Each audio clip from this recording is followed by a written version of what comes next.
one of the things I heard decades ago that I did not grasp right away, and it really jammed my brain when I first heard it and I had to wrestle with it before I began to understand it.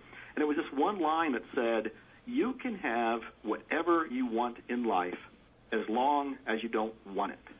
And I wrestled with that for the longest time. It's like, how can I want it and not want it? How can I want money or want a car and not want it? I changed the wording a little bit because I'm a word guy, so it made a little bit more sense to me, but the concept's still strong. And that is, you can have whatever you want in life as long as you don't need it. Because when you're attached, when you're dependent, when you're desperate, that's the energy that you send out that ends up attracting more desperation, more neediness. You don't get the thing you want. You end up getting this feeling of desperation, which you think is driving you. It's the whole attractor factor in a nutshell, really.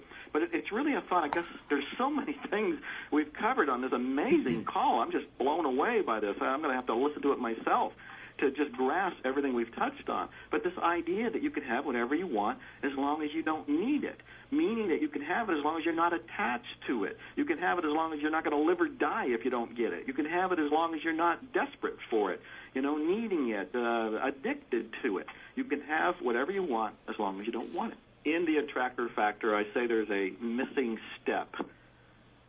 And there's step 3. I call it the missing secret. And that's the idea of getting clear.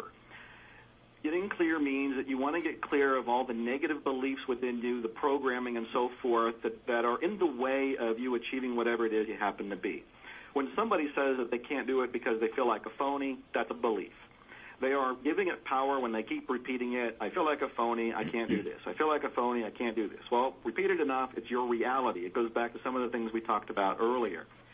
And then there's this whole perception thing that we talked about earlier, too, that they may feel poor, and I don't know where they're living, but I imagine that if they're in a one-room efficiency and they got a refrigerator and maybe not even a TV, they're living better than people in true poor countries and third-world countries, or living better than people that were in castles in the 1500s. They are in the highest level of riches in comparison to somebody else. So when they say that I'm really poor and whatever, they've made a judgment about themselves. They want to get clear of that.